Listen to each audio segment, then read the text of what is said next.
Luke 4 and verse 18 says, "The Spirit of the Lord is upon me, because he has anointed me to preach the gospel to the poor. He has sent me to heal the brokenhearted, to preach deliverance to the captives, and the recovering of the sight of the blind, to set at liberty them that are bruised." And also, Luke chapter 6 and verse 19 says, "And the whole multitude sought to touch him, for there went virtue out of him, and healed them all. And he lifted up his eyes on his disciples and said, Blessed be ye poor, for yours is the kingdom of God." When you hear a preacher or a spiritual leader preach from the New Testament, you need to be very careful how you receive the message, because lineage is very important when it comes to this Hebrew book. And the poor people that Christ was sent for, and the gospel that he was proclaiming throughout the land of Canaan, I'm going to show you only through the scriptures who those people were.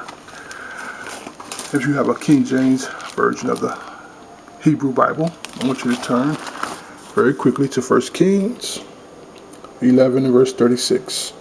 And this is what it says, "And unto his son will I give one tribe, that David my servant may have a light always before me in Jerusalem, the city which I have chosen me to put my name there."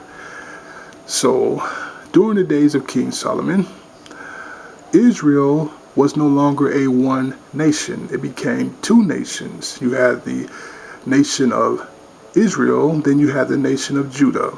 Judah would be the tribe that the Most High chose to leave there at Jerusalem. And African American lineage can be traced back to the tribe of Judah. We are the modern day lost sheep that are scattered abroad the four corners of the earth today.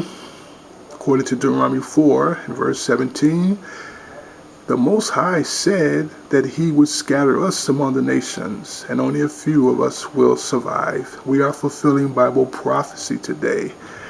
So it's very important that you understand lineage plays a very important part when it comes to the people in this Hebrew Bible.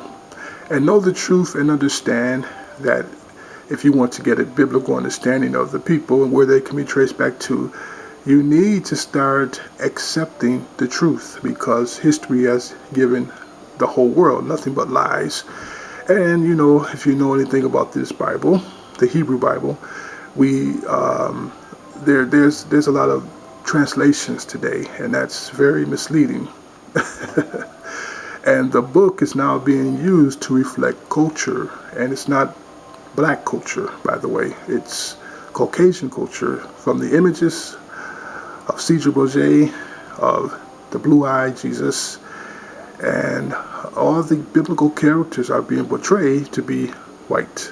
And that's very misleading, because if you start reading the Old Testament, and when you start reading the stories of Moses, those people, the Egyptians, were black people. They were acknowledged as the land of the black Kemics, if you know the history of the stories of Egypt. Okay, so do the research, and it's time that you start reevaluating the Hebrew Bible to those who have to be on a spiritual journey. And there are a lot of churches that are available in your local area to help you learn about salvation.